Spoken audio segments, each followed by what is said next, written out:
Avis vascular centre మన దేశంలోనే the best varicose vein hospital.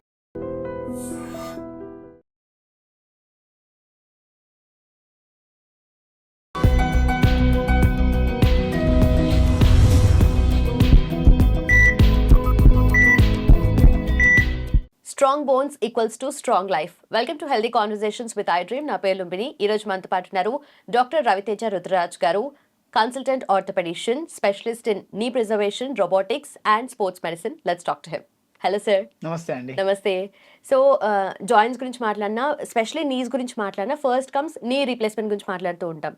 But మీరు స్పెషలిస్ట్ ఇన్ నీ ప్రిజర్వేషన్ కాబట్టి వాట్ ఎగ్జాక్ట్లీ ఇస్ నీ ప్రిజర్వేషన్ అసలు? యా, సో బేసికలీ అందరికీ తెలిసిందే, నీ రీప్లేస్మెంట్ అంటే బాగా అరిగిపోయిన తర్వాత మోకాలు మార్పిడి అని చెప్తూ ఉంటారు కదండి. సో మనం ఆ పొజిషన్ వరకు ఆ స్టేజ్ వరకు వెళ్లకుండా ముందు మనం ఏమేమి చేయగలిగితే దానివల్ల మనం దాన్ని అవాయిడ్ చేయగలుగుతామో అవన్నీ కూడా నీ ప్రిజర్వేషన్లోకి వస్తాయండి. సో ఈ రోజుల్లో ఐ థింక్ లాస్ట్ ఈ ఫ్యూ ఇయర్స్ నుంచి there is lot of evidence and also lot of interest, particularly patient side నుంచి ఎలా మనం ఈ సర్జరీ అవాయిడ్ చేస్తే బాగుంటుంది, ఎలా మనం మోకాళ్ళు మనం కాపాడుకుంటే ఆ ఆపరేషన్ అనేది అవాయిడ్ చేయగలుగుతాం అనేది చాలా చాలా ఇంపార్టెంట్ టాపిక్ అయిపోయింది. అండ్ మోర్ ఇంపార్టెంట్లీ సర్జరీ అనేది ఎవరికి is not a pleasant experience. చేసినప్పుడు నొప్పి కావచ్చు, లేకుంటే ఆ రికవరీ కావచ్చు, యూనో ఆల్రెడీ చేయించుకున్న వాళ్ళు కూడా చెప్పే ఉంటారు, చేయించుకుంటే చాలా నొప్పులు వచ్చేస్తాయి, లేకుంటే ఏదో ఫెయిల్ అయిపోతుందేమో అది ఇదని. సో అందుకని చాలామంది దీని మీద ఇంట్రెస్ట్ చూపిస్తున్నారు. బట్ ఈ నీ ప్రిజర్వేషన్ అనేది ఏది ఒక సొల్యూషన్ కాదండి. నీ ప్రిజర్వేషన్ అంటే మనకి నీ యాజ్ సచ్ మనం ఏజ్ పెరుగుతున్నప్పుడు ఆటోమేటికల్గా ఏజ్ అవుతూ ఉంటుంది. దానివల్ల మనకి వచ్చే నొప్పులు కావచ్చు, ఆర్థరైటిస్ కావచ్చు, అది ఆటోమేటికల్గా వస్తుంది అనమాట. బట్ మనకి దాన్ని ఎంత వీలైతే అంత డిలే చేయొచ్చు బై మన లైఫ్ స్టైల్ మోడిఫికేషన్ కావచ్చు, లేదంటే ఎర్లీ స్టేజెస్లో కొంతవరకు ఏదైనా ఇంజెక్షన్స్ లాంటివి ట్రై చేయొచ్చు. అండ్ ఆల్సో ప్రాబబ్లీ కొన్నిసార్లు యంగ్ ఉన్నప్పుడు ప్రాబబ్లీ కొన్ని ఇంజురీస్ వల్ల, లైక్ స్పోర్ట్స్ ఇంజురీస్ వల్ల, వాటి వల్ల ఎప్పుడైనా మనకి ఆ కార్టిలేజ్ అనేది డ్యామేజ్ జరిగితే అప్పుడు మనం ఫిక్స్ చేసుకోగలిగితే కనుక లేట్ స్టేజెస్లో, అంటే మనం కొంత మిడిల్ ఏజ్ అండ్ లేటర్ ఏజ్కి వచ్చేసరికి ఈ ఆర్థరైటిస్ అనేది ఏదైతే వచ్చే అవకాశం ఉన్నదో దాన్ని ప్రివెంట్ చేసుకోవచ్చు. సో ఇవన్నీ అంటే ఎలా అంటే ఒక నీ ప్రిజర్వేషన్ అనేది ఒక బ్రాడ్ స్పెక్ట్రమ్ ఆఫ్ అప్రోచ్ అనమాట. కాకపోతే వచ్చే పేషెంట్కి ఏ ఏజ్ గ్రూప్ కాయచ్చు. ఇప్పుడు యంగ్ పేషెంట్ వచ్చి I want to preserve my knee అన్నాడు అనుకోండి, వాళ్ళకి ఒక రకమైన అప్రోచ్ ఉంటుంది. అలానే ఒక మిడిల్ ఏజ్డ్ ఆర్ ఏజింగ్ పర్సన్కి వచ్చి I want to preserve my నీ అంటే ఆబ్వియస్లీ నీ రీప్లేస్మెంట్కి ఎంత దగ్గరగా ఉన్నారన్నది అక్కడ క్వశ్చన్ అనమాట. రైట్. అంటే వాళ్ళకి ఏదైనా ప్రాబ్లం వచ్చిన తర్వాత మీ దగ్గరకు వస్తారా, ఆర్ మేబీ ఆ సైన్స్ ఇప్పుడు దాకా మన దగ్గరకు వచ్చే వాళ్ళందరూ కూడా ప్రాబ్లం ఉండేనే వస్తారండి. ప్రాబ్లం లేకుండా ఎవరు రారు. సో బట్ ప్రాబ్లం అనేది ఎంత చిన్నగా, ఎంత ఎర్లీగా ఉన్నప్పుడు వస్తే అంత మనకి చేతిలో ఆప్షన్స్ వైడ్ వెరైటీ ఉంటాయి అన్నమాట ఆఫర్ చేయడానికి. సో అలా నీ ప్రిజర్వేషన్కి వచ్చేసరికి ఇప్పుడు ఫర్ ఎగ్జాంపుల్ యంగ్ పీపుల్ తీసుకుందాము. యంగ్ పీపుల్లో చూసేసరికి ఏమవుతుందంటే కొంత యంగ్ అమ్మాయిలు కావచ్చు, వాళ్ళకి మోచెప్పు దగ్గర నొప్పి వస్తుంది అదే చెప్తూ ఉంటారు. సో వాళ్ళకి ఏంటంటే బికాస్ ఆఫ్ వీక్ మసిల్స్ కావచ్చు, లేదంటే because of there anatomy wider pelvis ఉండి కొంత నీస్ అనేటివి యూనో లోపలికి ఉండడం వల్ల న్యాచురల్గా వాళ్ళకి నీ క్యాప్ ఇష్యూస్ అవి ఇవి చూస్తూ ఉంటాం అన్నమాట. దాన్ని మనం కాండ్రోమలేషియా పటెల్లా అంటాం మా లాంగ్వేజ్లో. సో అది ఇగ్నోర్ చేస్తే కనుక మోకాళ్ళు రాపిడి వల్ల ఈ మోచెప్పు అనేది రిపీటెడ్గా రబ్ అవడం వల్ల ఆటోమేటికల్గా అక్కడ కార్టిలేజ్ లాస్ అయ్యి దానివల్ల పెయిన్ రావడము, ఫ్యూచర్లో ఆర్థరైటిస్ వచ్చే అవకాశం ఉంటుంది. సో అలాంటి వాళ్ళకి ఎర్లీగా మనం డయాగ్నోస్ చేయగలిగి physiotherapy, strengthening exercises, sometimes injections లాంటివి చేస్తే ఆబ్వియస్గా అది సెట్ అయిపోతుంది అండ్ ఫ్యూచర్లో ఆ ప్రాబ్లం రాదనమాట. రైట్. సో ఏజ్ తో పాటు డెఫినెట్లీ ఏదో ఒక టైంలో మనకి అలానే స్పోర్ట్స్ ఇంజరీస్ చూస్తూ ఉంటారు మీరు. చాలా మంది ఇప్పుడు గేమ్స్ ఆడుతున్నారు, మన దగ్గర బ్యాడ్మింటన్, క్రికెట్ చాలా కామన్ గా ఆడుతూ ఉంటారు. సో వాళ్ళు కూడా డెఫినెట్ గా ఏదో ఇంజరీస్ ప్రోన్ అవుతూ ఉంటారు. లిగమెంట్ ఇంజరీస్ కావచ్చు, లేకుంటే మెనిస్కల్ ఇంజరీస్ కావచ్చు. సో చాలా తరచుగా ఏసీఎల్ టేర్ అయిందంట, ఏసీఎల్ లిగమెంట్ తెగిందంట అని చెప్తూ ఉంటారు. చాలా మంది అసలు డాక్టర్ దగ్గరికి వచ్చి ఫస్ట్ ఆఫ్ ఆల్ కరెక్ట్గా డయాగ్నోసిస్ చేయించుకోరు. సో ఏదో 2-3 మందులు వేసుకుని ఆ సెట్ అయిపోయింది కదా అన్నట్టు వదిలేస్తారు. కానీ ఎవ్రీ లిగమెంట్ ఇన్ ద నీ చాలా ఒక్కొక్క దానికి ఒక్కొక్క ప్రాముఖ్యత ఉంటుంది అనమాట. అది ఒకవేళ టేర్ అయినా ఏమైనా కూడా న్యాచురల్గా ఇప్పుడు ఒక బ్రిడ్జ్కి ఒక పిల్లర్ పోయింది అనుకోండి, ఎలా అయితే వీక్ అయిపోతుందో అలాగా నీలో కూడా ఏదైనా ఒక లిగమెంట్ డ్యామేజ్ అయినా, ఒక డిస్క్ డ్యామేజ్ అయినా ఆ లోడ్ అంతా కూడా హెల్దీ పార్ట్ ఆఫ్ ద నీ మీద పడిపోయి ఆబ్వియస్గా దానివల్ల ర్యాపిడ్ వల్ల న్యాచురల్గా యాజ్ వి మూవ్ ఫార్వర్డ్ ఆర్థరైటిస్కి ప్రోన్ అయిపోతుంది. ఓకే ఓకే సో యంగ్ వీళ్ళల్లో కానీ స్పోర్ట్స్ ఆడే వాళ్ళల్లో అక్కడ దట్స్ హౌ ఈ నీ ప్రిజర్వేషన్ అనేది వీటిని అర్థం చేసుకుని దీన్ని ఫిక్స్ చేసుకోవడం అనేది ఫ్యూచర్లో ఆర్థరైటిస్ ప్రివెంట్ చేయడానికి ఉంటుంది అనమాట. Right right. సో అంటే ఏ పారామీటర్స్ ని బేస్ చేసుకొని మీరు వాళ్ళకి ఆ నీ ప్రిజర్వేషన్ కి సంబంధించిన టిప్స్ అవి చెప్తారు? సో అదే అండి, ఇప్పుడు ఫర్ ఎగ్జాంపుల్ ఈ ఇందాక మాట్లాడుకుంటున్నట్టు యంగ్ వాళ్ళు ఉన్నారనుకోండి, వాళ్ళకి ఫర్ ఎగ్జాంపుల్ ఈ ఇంజురీస్ అనేవి అయిన తర్వాత కాదు, అసలు ఫస్ట్ ఆఫ్ ఆల్ ఎందుకు ఇంజురీ అయింది అనేది మనం అర్థం చేసుకోవాలి. రైట్. ఇప్పుడు ఎవరన్నా ఇప్పుడు చాలా కామన్గా ఇప్పుడు ఈ సాఫ్ట్వేర్ పీపుల్ వాళ్ళు వీళ్ళు వీకెండ్స్ అంతా గేమ్స్ ఆడుతూ ఉంటారు.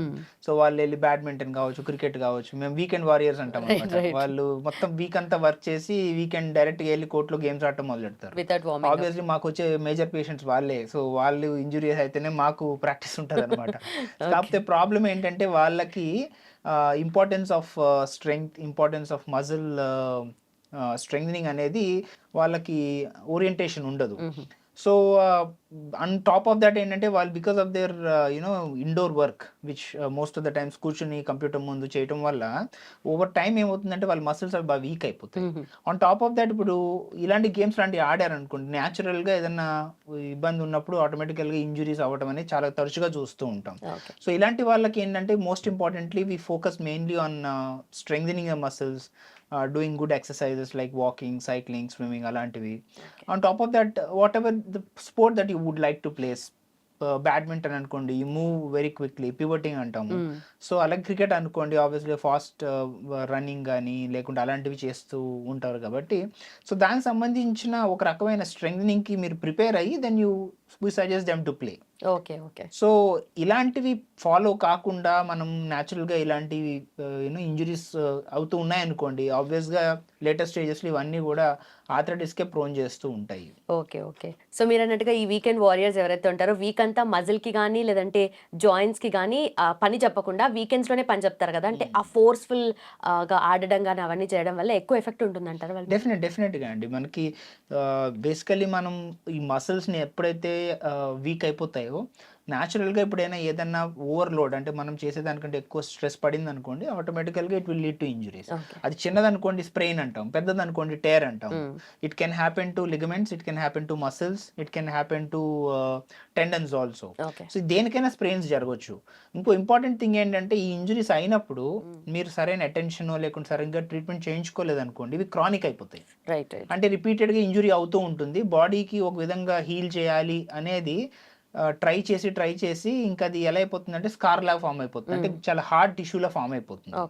నేచురల్గా నెక్స్ట్ టైం చిన్న ఇంజురీ అయినా కూడా చాలా పెద్ద పెయిన్ రావడము, ఆడలేకపోవడము అలా చూస్తూ ఉంటాం. చాలాసార్లు మీరు వినే ఉంటారు యాంకిల్ ట్విస్ట్ అయిన తర్వాత తగ్గింది కానీ పూర్తిగా తగ్గినట్లేదు అని చెప్తుంటారు. Yeah exactly. So that's because you are not resting well, you are not recovering well, and again మళ్ళీ ఇంజురీ అయినప్పుడు న్యాచురల్గా అది మళ్ళీ అవడం వల్ల మీకు పూర్తిగా ఇంకా తగ్గదు అనమాట. ఇంకా అలా ఇయర్స్ టుగెదర్ అది మిమ్మల్ని బాదర్ చేస్తూనే ఉంటుంది బ్యాక్ ఆఫ్ ద హెడ్లో, ఏదో ఉంది అన్నట్టు. సో అందుకనే it's important to keep your muscle strong, also to make sure that you're playing the right way whenever you're playing the game, and in case ఎప్పుడైనా injuries అయినప్పుడు make sure that you're fixing it either by exercise or by rest or by a surgery, whatever needed to make sure that you're coming back to normal. Okay okay. So కొంతమందికి ఎక్కడైనా దెబ్బ తాకినప్పుడు బండి మీదకి వెళ్ళి కింద పడ్డప్పుడు కూడా మీరు అన్నట్టుగా యాంకిల్స్ కానీ లేదంటే నీస్లో కానీ జాయింట్స్ ఎక్కడైనా కూడా ఆ పెయిన్ ఉండిపోతుంది, దాన్ని ట్రీట్ చేయించుకుంటున్నారు, బట్ అగైన్ ఆ పెయిన్ అలాగే ఉండిపోతుంది, దాన్ని ఇగ్నోర్ చేస్తారు. ఇంకొంతమంది స్పెషల్లీ ఇలాంటి మజిల్ ఇక్కడ ఉన్నప్పుడు జాయింట్స్ దగ్గర వాళ్ళు ఇలా స్ప్రెడ్ చేసి ఇట్లా చేసి ఆ సౌండ్ వస్తుంది కదా, అది సెట్ అయిపోయింది అన్నట్టు ఫీల్ అవుతూ ఉంటారు. అంటే అది ఎంతవరకు డేంజరస్ అసలు? అదే అండి, ఇట్స్ అ గుడ్ క్వశ్చన్. ఎందుకంటే చాలామంది అసలు ఫస్ట్ ఆఫ్ ఆల్ అంటే జనరల్గా దెబ్బ తగిలింది అనుకోండి, ఒక 2-3 days రెస్ట్ తీసుకోవడం తప్పలేదు. న్యాచురల్గా నొప్పి తగ్గిపోయింది అనుకోండి, రావాల్సిన అవసరం కూడా లేదు. బట్ ఎప్పుడైనా దెబ్బ పెద్దది తగిలి రికవర్ కావట్లేదు, నొప్పి పూర్తిగా తగ్గట్లేదు అని అనుకున్నప్పుడు కొన్నిసార్లు అవి చిన్న టైర్స్ ఉండొచ్చు, కానీ మీరు అది ఇగ్నోర్ చేయడం వల్ల అది కాస్త పెద్దదైపోతుంది. సే ఫర్ ఎగ్జాంపుల్ ఇప్పుడు చిన్న ఎగ్జాంపుల్ చూస్తే మాకు నీలో ఈ మెనిస్కస్ అంటాం, అంటే స్ప్రింగ్ లాగా ఉంటుంది అనమాట, షాక్ అబ్జర్వర్ కింద మనకు పనిచేస్తుంది. అది ఇలాంటి ఆడుతున్నప్పుడు లేకుంటే అవుతున్నప్పుడు చిన్న ఇంజురీస్ అవుతూ ఉంటాయి, అంటే చిన్న టైర్స్ అవుతూ ఉంటాయి. దాన్ని ఏముంది చిన్న నొప్పే కదా అని కాలు ఇలాగా ఇదిలించుకుని స్ట్రైట్ అయిపోయింది కదా, సెట్ అయిపోయింది కదా అనుకుని వదిలిపెట్టేస్తే అది ఆటోమేటికల్గా ఆ టేర్ పెద్దదయ్యి దాన్ని బకెట్ హ్యాండిల్ టేర్ అంటాం. అంటే పూర్తిగా తెగిపోయి ఫ్లిప్ అయిపోతుంది అనమాట. ఓకే.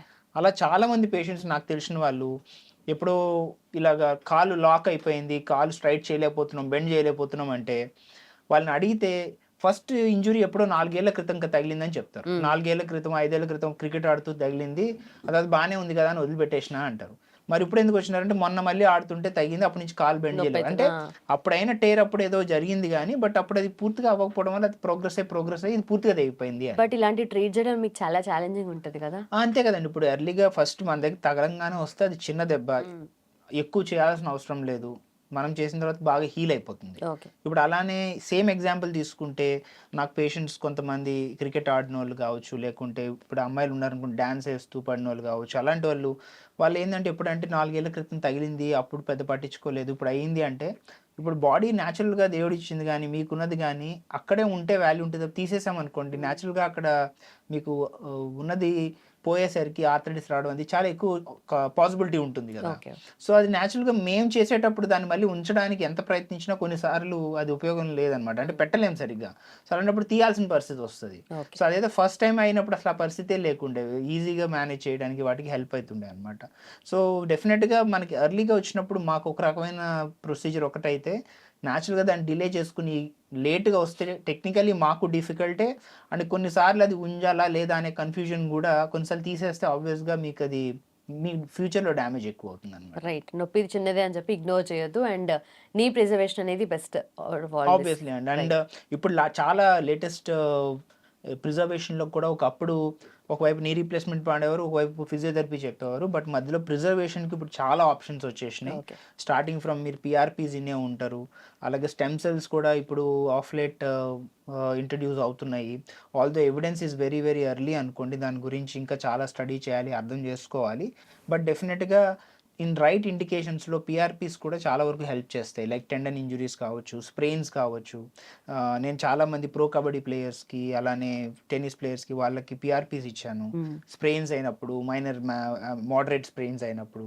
అలాంటప్పుడు వాళ్ళంతా చాలా బాగా హీల్ అయ్యి దే గాట్ బెటర్. అలానే ఇప్పుడు స్టెమ్ సెల్స్ చెప్తున్నాము. స్టెమ్ సెల్స్ కూడా ఇప్పుడు మనం తీసుకునే ఇంజెక్షన్స్ ఉంటాయి మోకాల్లో కరిగినప్పుడు, లైక్ పిఆర్పి కానీ లేకుంటే హైల్డ్రోనిక్ యాసిడ్ అంటాము, స్టెరాయిడ్స్ అంటాము, ఇవన్నీ పెయిన్కి పనిచేసే ఇంజెక్షన్స్ అనమాట. బట్ ఇప్పుడు స్టెమ్ సెల్స్ ద్వారా ఏంటంటే పెయిన్ అనే కాదు, ఆ ఇన్ఫ్లమేషన్ తగ్గించి minimum at least 2 to 5 years of relief వచ్చేటట్టు స్టడీస్ చెప్తున్నాయి. But again it's very early. అంటే దీన్ని ఒక్కదాన్ని పట్టుకుని దీన్ని ఇదే బెస్ట్ సొల్యూషన్ చెప్పడానికి లేదు. Right patient, right indication, right స్టేజ్లో రావాలి. అలానే ఈ ఏవైతే థెరపీస్ కొత్తవి వస్తున్నాయో అవి కూడా ఎవాల్వ్ అవ్వాలి. ఇప్పుడే there's lot of research and evidence is building up అనమాట. అదొక వైపు అయితే కనుక ఇంకా ప్రొసీజర్స్ వైపు చూస్తే కూడా then you have got cartilage restoration. అంటే ఏదైతే కార్టిలేజ్ పోయిందో ఆ డిఫెక్ట్స్ని ఫిల్ చేయడానికి మనకి చాలా కొత్త టెక్నిక్స్ వచ్చినాయి. ఇప్పుడు మనకి కార్టిలేజ్ని వేరే చోట ఎక్కడైతే బరువు లేని చోటని తీసి పెట్టవచ్చు, దాన్ని ఓట్స్ అంటాము, అది చేయొచ్చు. లేదంటే మన కార్టిలేజ్నే ల్యాబ్కి పంపి తీసి నీస్లో పెడతారు. అదే మన నీలోనే ఎక్కడైతే బరువు పడని చోటు నుంచి తీసి ఎక్కడైతే బరువు పడే డిఫెక్ట్ ఉందో, అంటే ఆ ఏజ్ కార్టిలేజ్ లేదో అక్కడ పెట్టవచ్చు అనమాట. అలానే ఇప్పుడు ఫర్ ఎగ్జాంపుల్ కొన్ని పెద్ద డిఫెక్ట్స్ ఉన్నాయనుకోండి, 2 centimeters కంటే పెద్దవి, ఆటోమేటికల్గా అంత పెద్ద పెద్ద ప్లగ్స్ పెట్టలేము కాబట్టి అప్పుడు కొంత కార్టిలేజ్ ల్యాబ్కి పంపి అక్కడ గ్రో చేసి 1 నెల తర్వాత రీఎంప్లాంట్ చేయొచ్చు. అలానే ఇప్పుడు స్కాఫోల్డ్స్ కూడా చాలా వస్తున్నాయి. స్కాఫోల్డ్స్ అంటే మ్యాట్రిక్స్ లాగా ఉంటాయి అనమాట, మన స్పాంజ్ లాగా మెష్ లాగా ఉంటుంది. దాంట్లో కావాలంటే మన బీమ్యాక్ అంటాం, మన బోన్ మ్యారో నుంచి బ్లడ్ని తీసుకుని దాన్ని మనం స్పిన్ చేసి దాన్ని హోల్లో పెట్టి దాంతో ఆ స్కాఫోల్డ్స్ నుంచి ఆ గుంతలు నింపొచ్చు అనమాట. బేసికల్లీ మీరు రోడ్లో ఏవైతే పాట్ హోల్స్ చూస్తారో ఆ పాట్ హోల్స్ ని ఫిల్ చేసినట్టు, సింపుల్ లాంగ్వేజ్. ఎస్. సో ఆబ్వియస్గా అలాంటివి చాలా అడ్వాన్స్మెంట్స్ వచ్చినాయి. సో వాటితో పాటు మనకి ఈ అలైన్మెంట్ కరెక్షన్, ఇప్పుడు కొంతమందికి ఇలాగా బో లెగ్స్ ఉంటాయి, కొంతవరకు అంటే అలైన్మెంట్ అనేది కొంత రాంగ్ ఉంటుంది, దానివల్ల కూడా వీటికి ప్రోన్ అవుతూ ఉంటారు. అలాంటప్పుడు ఆ అలైన్మెంట్ కరెక్ట్ చేయొచ్చు. మనం ఆస్టియోటమీస్ అంటాము. బేసికలీ ఆస్టియోటమీస్లో ఏంటంటే ఏదైతే బరువు పట్టడం వల్ల అరిగిపోతున్నదో దాని బరువు తగ్గించేసి స్ట్రైట్ చేయడం అనమాట. ఆ ప్రిజర్వేషన్ సర్జరీస్ కూడా చేస్తే ఫ్యూచర్లో ఆర్థరైటిస్ అవాయిడ్ చేయొచ్చు, నీ రీప్లేస్మెంట్స్ అవాయిడ్ చేయొచ్చు. సో ఇదివరకటి కంటే ఇప్పుడు చాలా ఆప్షన్స్ వచ్చినాయి. చాలా సర్జికల్ ఎక్స్పర్టీస్ పరంగా మాకు కూడా సర్జన్స్ చాలా advantages and easy to do techniques వచ్చినాయి. రైట్ రైట్ ప్లస్ చాలా పేషెంట్స్ కూడా అంత బ్యాడ్ అంటే నీ రీప్లేస్మెంట్ దాకా వెళ్లకుండా ముందే మేనేజ్ చేసుకోవడానికి చాలా అవైలబుల్ ఆప్షన్స్ వచ్చినాయి. సో అందుకని it's about finding the right doctor, finding the right indication and choosing the right technique అనమాట. సో దానివల్ల ఆబ్వియస్గా మీరు ఈ నీ రీప్లేస్మెంట్స్ అనేవి డెఫినెట్గా అవాయిడ్ చేయొచ్చు. Okay right sir, thank you so much. Thanks.